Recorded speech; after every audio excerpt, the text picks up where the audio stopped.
Hello and welcome. My name's Richard and I'm here with... Amber. And today you're listening to... Hurry, the movie is starting podcast. Welcome back to the podcast. It has been a while.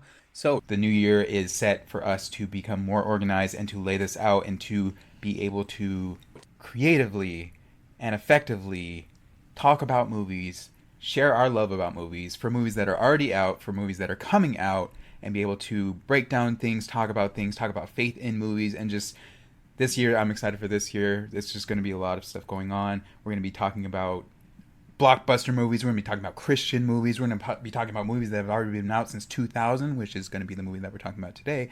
But despite all of that, welcome back.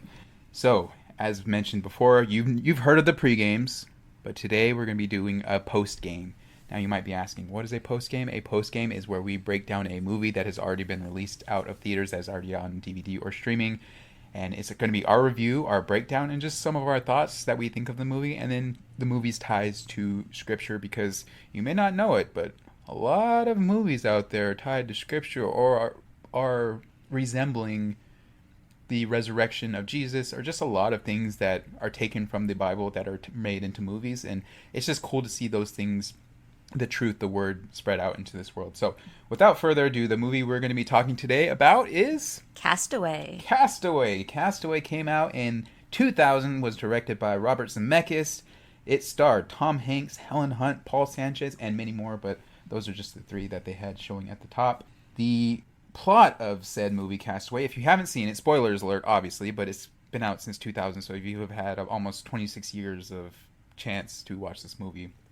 So if you don't want to spoil this movie, I recommend watching it. It's a good watch, so go watch it now. However, if you stay on, it is going to be spoiled. The plot of this movie is a FedEx executive undergoes a physical and emotional transformation after crash landing on a deserted island. At the edge of the world, his journey begins. Now we're going to jump into a new segment. This segment is going to be called Final Score, where we tally up the tomato score that the professional critics have rated this movie, the audience score, and compare it to our score. And we're going to be using Rotten Tomatoes for this because, Rotten Tomatoes is used for a lot of things online.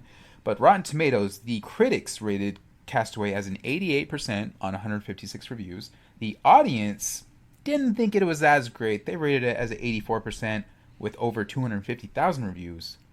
Now, Amber, what did you have this rated as? What was your final score? My final score was even a little bit lower than that. It was at an 80%. Ooh, 80%. And mine was at an 87, but seeing as though your score was lower not only than the professional critics, but the audience members alike, what made this movie an 80% for you? So this is a fantastic movie, but there were a few things in it that made it a film that I would only want to watch once. Only watched once. You want to dive into why? Sure. Okay, so most of our movie, we have Tom Hanks, fabulous actor, alone on a deserted island. Well, mostly alone. We do have Wilson. Can't forget Wilson. Can't forget Wilson. Probably, maybe the best character in the movie. But anyway. So, my dilemma with the film is that, first of all, it's a very anxiety-inducing film. It is. There are a couple very cringe-worthy moments in there. Cool. The plane crash itself that leads into Tom Hanks's character being deserted on this island is not something that I would like to live through multiple times. However, very well filmed and obviously evokes the emotion that it was meant to evoke. There's also a couple very cringy, tummy-turning moments where he's, starving and has to try to eat some things that we wouldn't really want to eat, as well as maybe perform some dental work on himself in some extreme measures. And it's funny to see, like, regarding food, too, that even he gets to a point where he's, like, still like, no, I'm not going to do that. And it's like, okay, he still has a piece of that humanity left over even after months of being on this island. Yes, but you can see that slowly decay over time. But, yeah, it's still a fantastic film. very well thought out. Everything in it very detail oriented. Everything in the film, from visuals to music and sound, everything has a purpose. Could not have been done with, I will say, like, inferior actors, if you will. It definitely took strong acting, which Tom Hanks was perfect for. Mm-hmm. Because, having someone alone on the screen for that long is difficult. That's what went into my score. Yeah, you really have to be able to resonate with this person who is stuck on this island, because we're there for weeks at first, or days, weeks, months, and then we're there for 4 years. But it does glaze over that. It kind of fast forwards over those 4 years, where we now see Tom Hanks has now adapted and mastered the life on this island, which is a stark contrast to where he came from the beginning. So you're saying that it was a good movie, it just made you feel more uncomfortable in the methods that he needed to go to survival, or even I will admit too, that plane crash scene was very intense. The look on his face, as you can see, like, it's showing you out the window, but you can't see 2 feet in front of you. You see like clouds, but you're like, are those waves? And then once the plane finally breaches through the clouds, there are the waves within feet in front of him. That would be absolutely terrifying to be able to experience in real life. So I understand what you're saying there. I had this score a little bit higher. I had it at a 87, so I was more so with the critics, because the last time I saw this movie came out in 2000. The last time I saw this movie was with my dad still alive, and this was when I was a teenager. But before that, we actually saw this movie in theaters. And in 2000, I was around 10 or 11 years old, so I was still young. I was still watching movies just for purely the entertainment factor, so I wasn't comprehending some of these underlying contextual clues and these deeper hidden meanings in storytelling. And I just want to say this too, like, Robert Zemeckis has worked with Tom Hanks in the past. Forrest Gump, they made Forrest Gump together, so I feel like with that sort of chemistry, you would need someone that can produce. And with Forrest Gump, he knew Tom Hanks was going to be his Chuck stuck on the island. So I think that bode together well. It also gives me a greater appreciation for this film as an adult, seeing it through a new perspective, that the underlying tones and the potential controversies occurring. We'll get more onto that later on. Don't worry, we will get to that later on, because it's going to be a theory, but it's just cool to see as an adult from a different perspective, and it makes me appreciate this movie higher than what I did before, because I've always thought it was a good movie, but now I'm seeing the actual fantastic writing in Robert Zemeckis and his staff. After contrasting Stranger Things, we're not even going to get into that, but the contrast from that, I'm like, okay, see, this is what good writing looks like, and that's all I'm going to end it with. That is going to be our final score section of the film. Next, because when you're in the post-game, you want to talk about the keys to the game, but we're going to talk about keys to the film. So throughout this movie, there are underlying themes, and I think you can agree with me on this one, that the number one theme of this movie is time. Why is time a theme in this movie, do you think? Oh gosh, this is for so many reasons. I think that in the beginning of the movie, it's something that's taken for granted, and then it's something that's lost track of towards the middle of the movie. And then by the end, we see Tom Hanks' character trying to kind of reconcile that. And you can't get time back. No matter how hard you try. No. Yes, and from the beginning of the film, Tom Hanks' character, Chuck, that's his name. I'm just going to refer to him as Chuck from here on out. So if we're talking about Tom Hanks, his name is Chuck. Chuck essentially worships time. He idolizes time. He sends himself a package, which, to be honest, this is like a good example of trying to figure out yourself how long something would take from your hands to your hands. So it's a cool example, but we later see throughout the film that he is worshiping time. Time is the most important thing to him in this world, because it is what rules his world. And in that, we come to our second key of the film, control. Tom Hanks, he is in love with time. We see him delegating these roles as he is in Russia, as he comes back to the U.S., as he then has to leave his wife to go back to work. We see that not wife, his potential girlfriend, maybe fiance. I don't know, that's kind of left ambiguous. But they're definitely in a romantic relationship, let's say that. Throughout the movie, you see Tom Hanks grasp with control, which after that plane crashes, even his smallest of things, like sorting packages after like the wreckage into the correct sorting piles, he is still trying to regain this control that it seems wild to us because we're like, dude, it doesn't matter anymore. Like, open the boxes; these can now cause you to survive rather than waste them and die on this island alone. So it's cool to see that form of control. I think one of my favorite moments in that scenario where he loses control is when the plane crashes. His one source of keeping track of time, the pocket watch, no longer works. Oh yeah, and he risks his life for that pocket watch. He's in a split decision where he must decide, I need to get my life vest or my watch. And what does he go after? The watch. The watch. It's funny. Oh, it's not funny. It's not actually kind of sad, but it's tragically funny that, yes, it is, like, you think, us, the audience, we briefly think like, oh, well, it's because his girlfriend gave it to him and her picture's inside. Yes, but also it is literally a memento of time. Yes, I agree with you there. Which brings us to our third key of the film, being removed physically and emotionally. So we all know that he's physically removed from the plane onto the island. He's physically removed from society, from his life, from his job, from his worship of time, and cast away into his own literal island. But this is something that I didn't get after watching it, but you picked on it immediately. What do I mean by removed emotionally? So I picked up on this one right when we saw the opening of the film. Looking at the title of the film, Cast Away, because if we were talking about a castaway, specifically referring to someone who is trapped on an island or deserted, a castaway is a one word. But something that is cast away or thrown out is two words, and that is how the title of the film is set. So I noticed right at the beginning that our character Chuck does seem quite removed from his current life.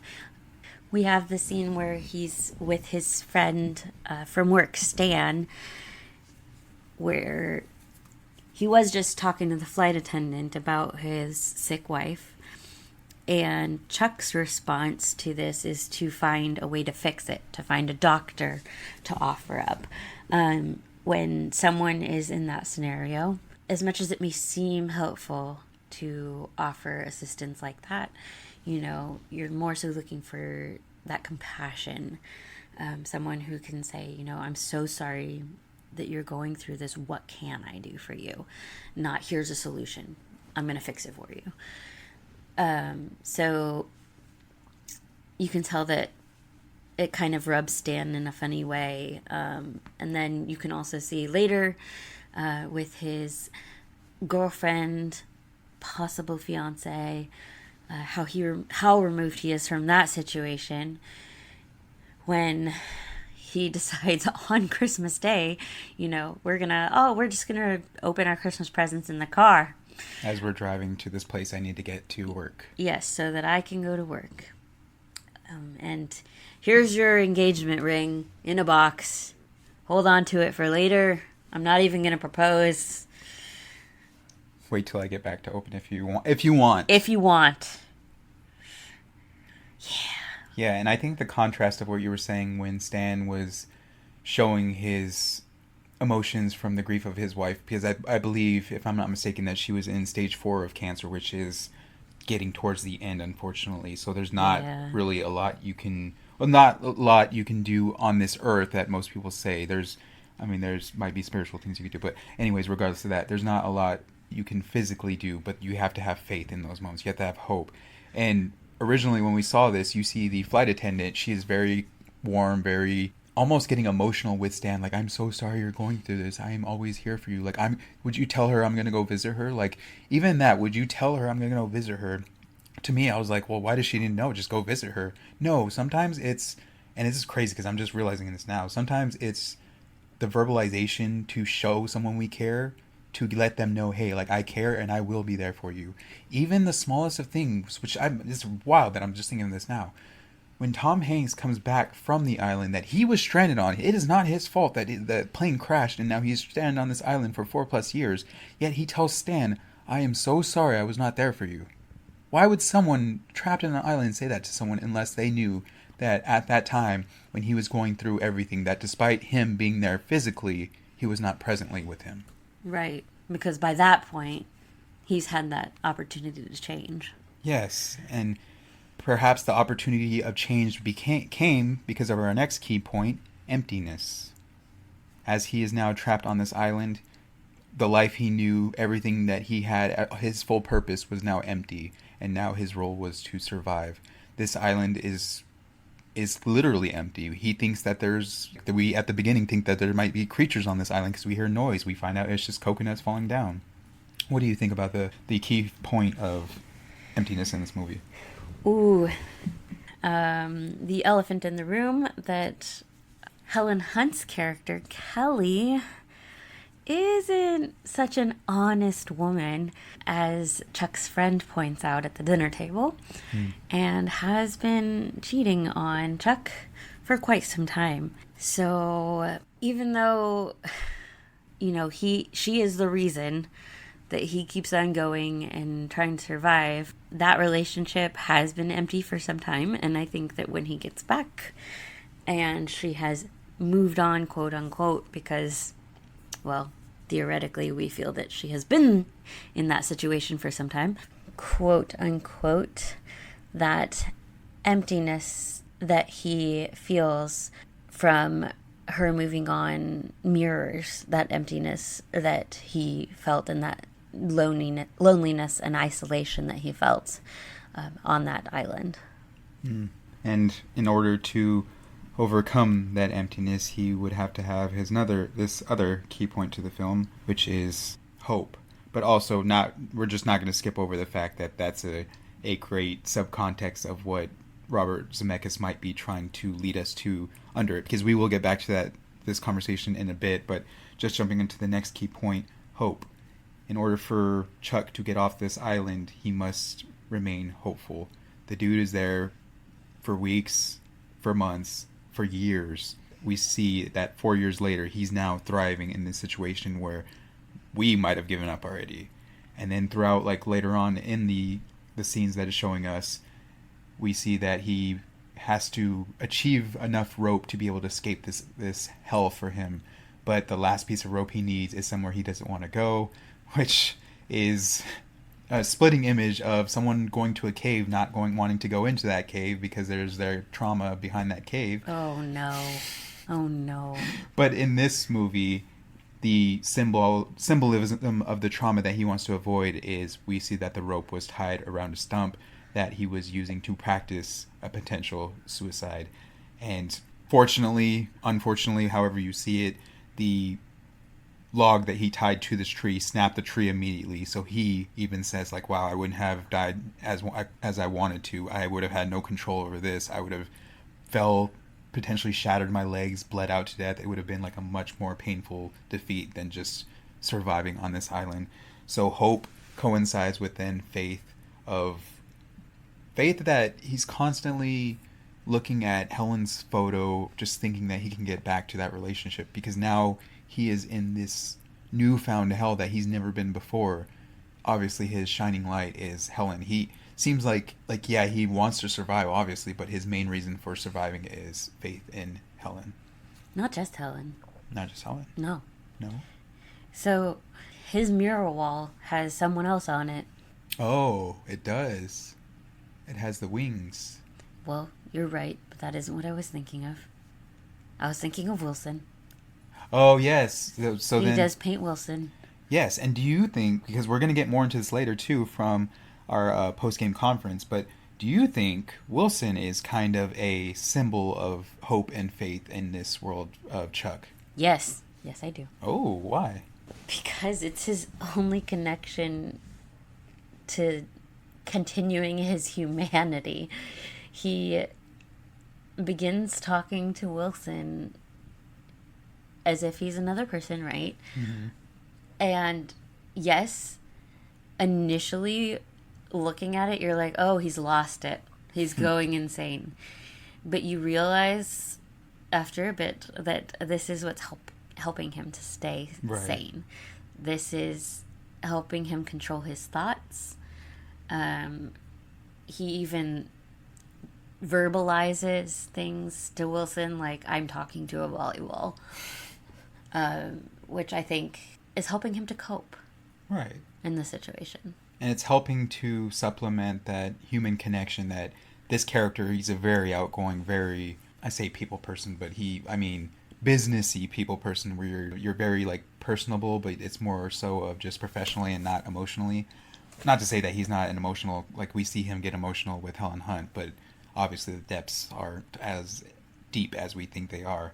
So yeah, I think you were right that Wilson is a symbol of hope. And it's funny because we will get into, like I said, we'll get into that a little bit more, but that is going to end the segment Keys of the Film. Bring us right to our next segment. Flag on the play. So, this segment is going to be about theories or subcontext that leads us to believe something that isn't inherently expressed in the film. And Amber mentioned it earlier. Number one, we have two of these, by the way. Number one, Helen Hunt, a.k.a. Kelly, his potential girlfriend. She's definitely a romantic interest. She's not a wife yet. There's a joke at the Christmas Eve party, like, when you're going to make an honest woman out of her, to which that is immediately joked about and shot down, and then that guy has the most awkward, like, looking, oh, fine, I'll just stay over here by myself, look the entire rest of the dinner. So clearly there's some subtle social cues going on there as well. So, is Kelly cheating on Chuck? 110%. Okay. So let's get assuming before he leaves to that plane but that crashes, you're thinking that she's cheating on him before that plane leaves? Yes. Why? Because there are subtle things that are awkward about their relationship. When he arrives back and she is copying her dissertation, they have their reuniting moment, right? And it is an awkward reuniting moment. The dancing. Even if I don't see you for a week, I'm like, oh my gosh, it's so good to see you. Let me throw my arms around you. She's like, oh, let me keep copying my paper for a minute, give you a awkward smile. Oh, let's sort of hug, and now we're doing a weird dance. Dancing to the beat of the copier machine. Right. And it's not this kind of, oh, we love each other so much, we're going to get married someday, sort of, and we haven't seen each other because you were in Russia for so long moment. Mm-hmm. And then you have the Christmas party moment where they are having that awkward dinner conversation, and they're definitely throwing some jabs at Helen Hunt's character, Kelly. And because they're not married, but they've been together for a while. Right. And then you have the honest woman comment. And then the pager goes off. Oh, the 2000s and their pagers. So his pager goes off. He looks at it, and she gives pretty much the same look she gave when he got back home. Like, yeah, here he goes. So she is completely prepared to let him go again. Not too much emotion there, which is also awkward. You'd think that she'd be somewhat emotional about him just hopping in a car on Christmas Day and not knowing exactly when he's coming back. Right. She also has this weird insistence about him coming back on New Year's Eve. Yeah, she says it about 3 times, like, make sure you are here on that day, which kind of feels like a deadline. It does. It does. It's very awkward. All of it leads towards a relationship that is not healthy, even though it's something that he is definitely clinging to. Yeah. And we also notice, like, to dive more into the fact that we think that she's, like, not only, like, these are great examples of emotional, but now we have, like, physical evidence, because Tom Hanks, as he leaves her that day on Christmas Eve and then gets lost out on sea and then trapped on the island, it accumulates to around 5 years total, which is an interesting fact to know, because when Tom Hanks comes back 5 years later from that Christmas party, he sees Kelly again, which now she is married, which we're going to get back to that in a little bit because that's a little spicy topic too. But he sees that she's now married, and not only is she married, they have a child, which Obviously, people get married, have kids all the time. Nothing new there. However, is this child less than 5 years old? At first, you can think that. You don't see the child. You don't hear much about the child. But then when Chuck, because he kind of gets shut out from talking to Kelly there, the husband says, like, oh, she just can't handle it, which is understandable. It is a heavy emotional situation to know that your husband that you had to move on from because you thought he was dead is still alive, but you had already moved on with someone new. That is a tragic emotional, like, I don't know how I would be able to go through that situation. Right. So it's understandable. However, when Chuck looks outside, he sees that she's trying to somewhat come back and talk to him, but her husband's kind of keeping her at bay and not letting her, which again can be seen as, oh, the husband's trying to protect her peace. Understandable.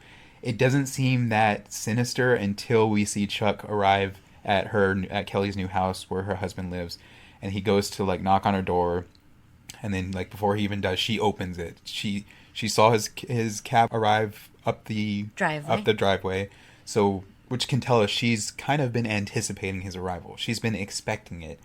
He goes in, they're having this conversation. Throughout this conversation, he is constantly framed with a background of her now life just slapping him in the face from behind.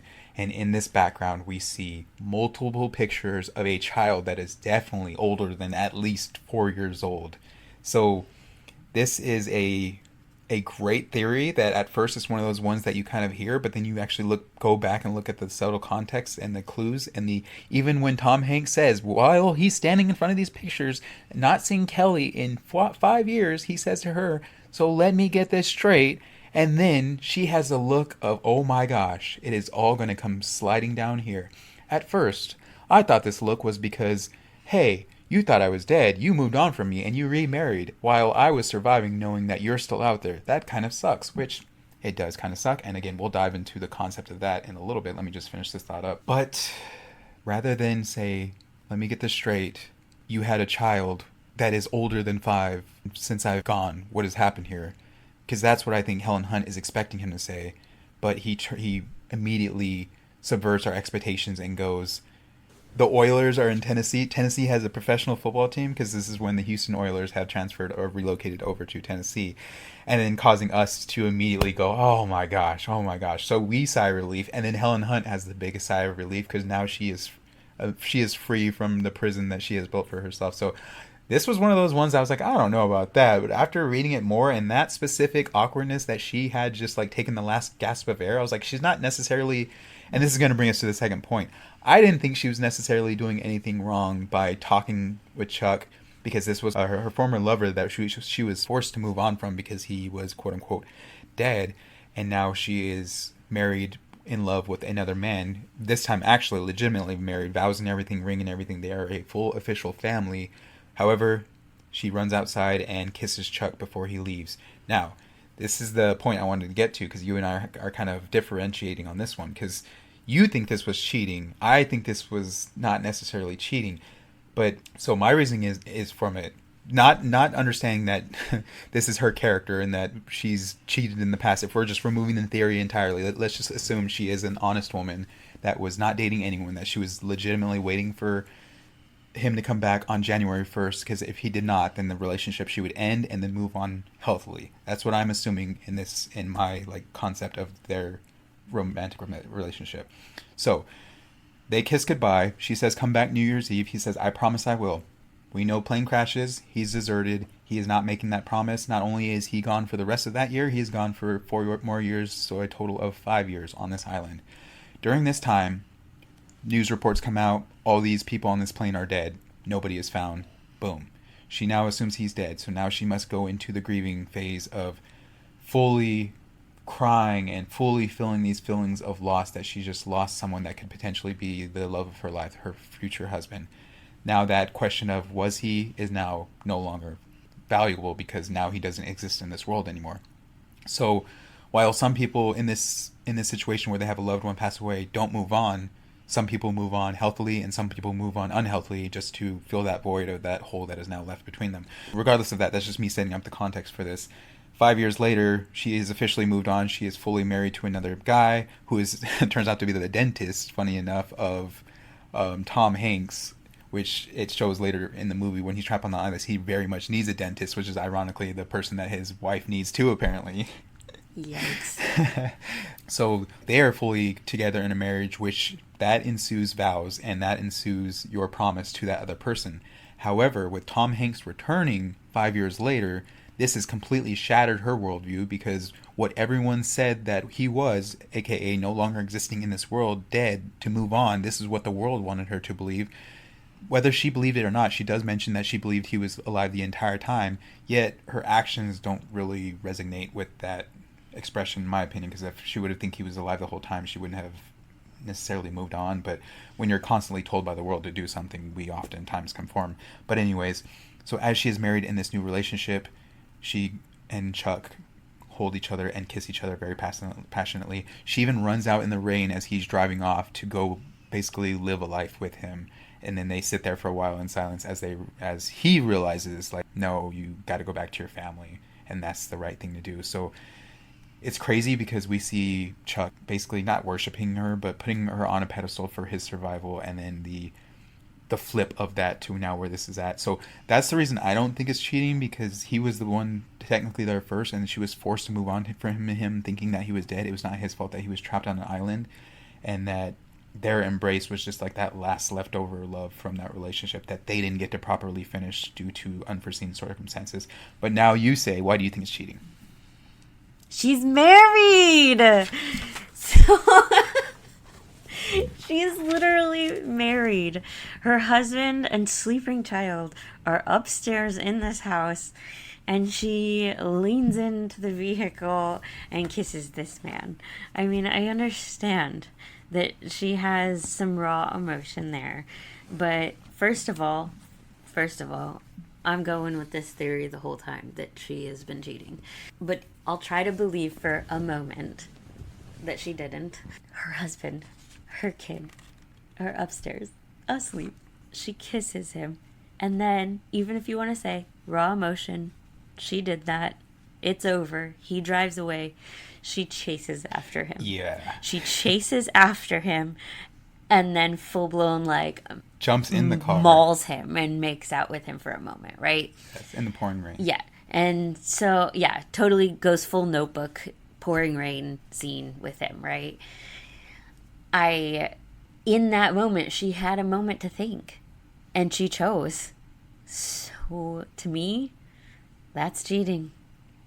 And that part I can understand more so, because once she gets in the car and they just had this passionate, emotional feeling, she realizes, I can't just leave my family like I was abandoned. And he, as a changed individual who has seen life in a whole different perspective, that this was his purpose for coming back, has now just been completely shattered. He knows that true love is letting her go back to where she belongs, to her new family. I agree with you there, though. Like, her choice to go back to the car, that was a full decision, and I'm going to do this now. So that was very, like, irresponsible of her. But, I mean, the movie is, like, It's part of her character is very much victimizing herself the whole time anyway. I mean, everything that she has at this point in her life, she's acting like it's a problem. He says, this is a nice house you have. And she says, oh, nice mortgage too. And then he's like, oh, you have a beautiful child. And she's like, oh, she's a handful.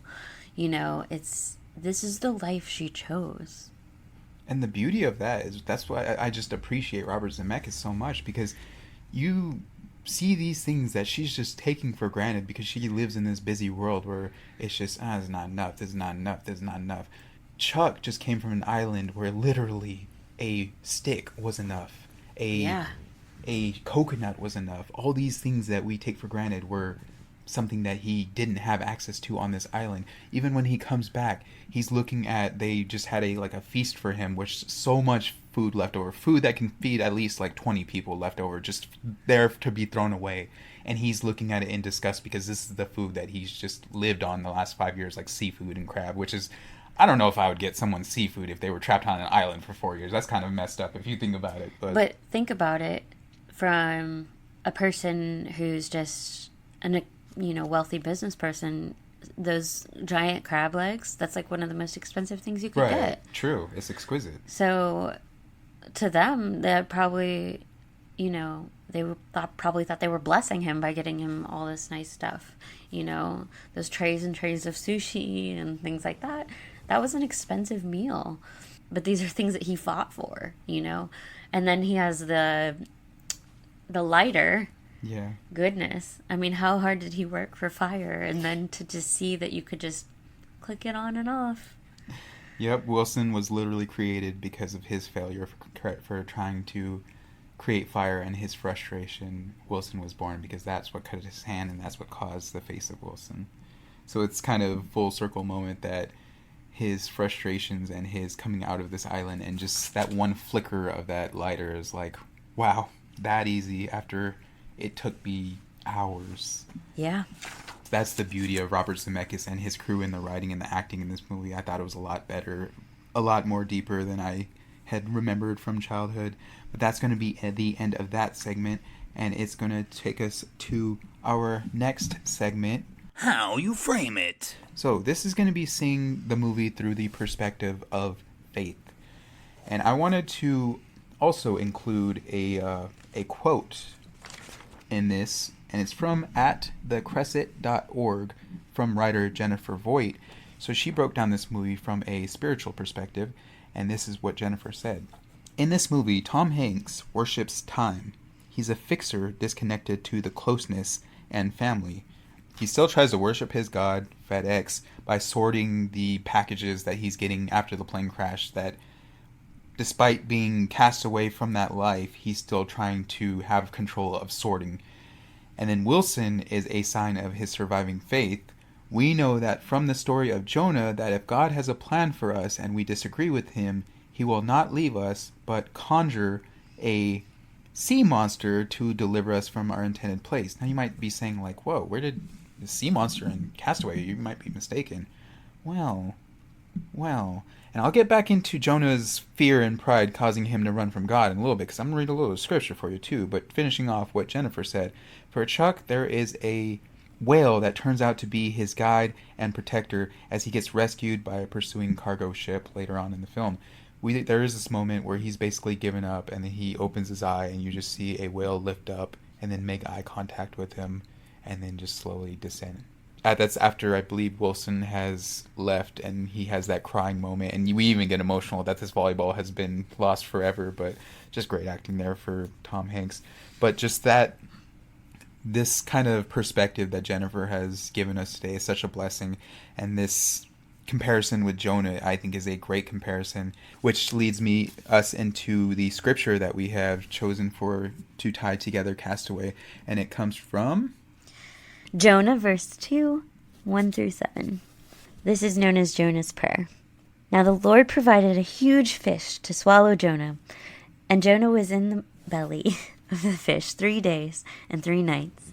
From inside the fish, Jonah prayed to the Lord his God. He said, "In my distress, I called to the Lord, and he answered me. From deep in the realm of the dead, I called for help, and you listened to my cry. You hurled me into the depths, into the very heart of the seas, and the currents swirled about me. All your waves and breakers swept over me. I said, I have been banished from your sight, yet I will look again toward your holy temple. The engulfing waters threatened me. The deep surrounded me. Seaweed was wrapped around my head. To the roots of the mountains I sank down. The earth beneath barred me in forever. But you, Lord my God, brought my life up from the pit. When my life was ebbing away, I remembered you, Lord, and my prayer rose to you, to your holy temple." And I think that ties this movie together perfectly, because if you think after Chuck has come back from this renewing of his life, he tries to go back to his old life, which is unfortunately no longer there for him. And as he is delivering the last bit that was left of him from that island, the package that he refused to open because it was shown in the beginning of the film to have these wings, these angel wings, that was very significant to him. because it was more so in that moment about getting that package priority there on time, to now his whole mindset has shifted and it's just getting it there when it was meant to get there. And despite this whole reason for him surviving this island, aka Kelly, and despite that going not where he planned for it, he's still hopeful. He's still kind of joyous, excited to see what's next. He pulls up to an intersection, steps out, and he doesn't know where to go. He then sees a new lady, which is kind of a Hollywood ending, like potential lover there. But as she drives away, we see the wings of the angel that were on the package, leading us to believe that this was the woman that the package was initially there for, which again, she's now single because it said Dick and Beauchamp or something on Bettina, there we go. It said Dick and Bettina on their farm gate, which Dick is gone. So now it just says and Bettina. Shush. And so, I mean, that's a Hollywood ending right there. But if we just glaze over that Hollywood ending, like, I'm just excited for Chuck that he's standing literally at the crossroads deciding, okay, what's next? And rather than being sad, rather than being defeated, he's literally come from hell. So why would you feel sad? Why would you be defeated when now you have just so much left in this world that you just didn't have? Like, he literally has a car now. He can go wherever he wants after leaving an island where he cannot go anywhere he wants. And I think the story of Jonah ties it together and reminds us that Jonah, despite being trapped in a freaking giant fish, is still praying to God for his safety and for his light and to save him. And I think this is a great reading by Jennifer Voigt on breaking down the Castaway. I'm glad to be able to share some of her ideas on why Castaway, like the spiritual references from the movie. So shout out to Jennifer Voigt from @thecrescent.org. And that's going to be the end of the podcast. So in the end of these podcasts from here on out, I would like to do a closing prayer. So if you would like to listen, I would love for you to stay. If you don't want to listen, that's okay. Have a great day. But for those of you who want to listen, please bow your head. We're going to do a closing prayer. Lord, thank you so much for this day, and thank you for this opportunity to have us just sit here and talk about things we love. You get to watch a movie and break it down and understand things that have been set before us, to learn more about your love and your kindness and your joy that we've been given in this world. Sometimes we lose track of that when we go watch a movie or we go consume media and we forget what it's all about. We use it as a distraction. But through this, I feel like you were helping to show us the deeper meanings of things and to break things down deeper so we can get more into the psychology, more into the faith, more into the understanding, and more into the believing of humankind and just the greatness that you have designed us to be in your image, Lord. As Jonah prayed from the fish and asked for your grace and your blessings, we sometimes ourselves may be trapped in the fish of life. And during those times, I hope that you can shine your light on us to let us know that your grace is sufficient, that no matter what we may be plaguing us, that we can come to you in safety, that you gave your only son for us, that no matter what we do, that he would die for us. And that's just so incredibly powerful, and I'm so incredibly thankful, and I can never be worthy of living up to that. But through you, anything is possible, Lord. Thank you so much for everything, and thank you for this podcast and for allowing us to be able to just read it and connect it, or not to be able to watch it and just connect it to your word and to be able to share your word, Lord. And thank you for everyone that is listening here today. If anyone's out there is dealing with a hardship, Lord, please shine your light on them. Help them to see that you are there for them and that you will always be there for them. In Jesus Christ's name I pray. Amen. Amen. Thank you so much for listening to the podcast again.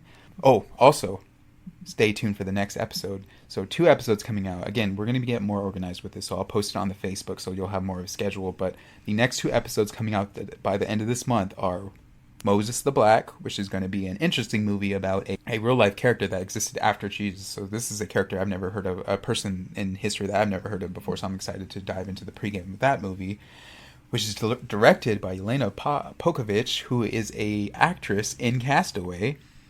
I didn't put this together, God did, just letting you know. And then to finish out this month, we're going to be pre-gaming the movie Send Help, which is Rachel McAdams and Dylan O'Brien stuck on an island, but one's a boss that's a douchebag, the other one's like the people pleaser. What's gonna go wrong there? It seems more like a thriller horror, so that's gonna be interesting. again, just love how God designed this podcast schedule. And then last but not least, another one it will be coming out next month, just in time for Valentine's Day, a Kevin James movie called Solo Mio, which, fun fact, produced by Angel Studios, which is a Christian-based studio company. So I'm excited to be able to share these pre-games with you, and I'll have Amber on as much as I can because she is a great co-host. So from us to you, thank you for listening. Thank you, everyone. All right. Thank you for listening. And don't forget, Hurry, the movie is starting. Thanks. Love you. God bless.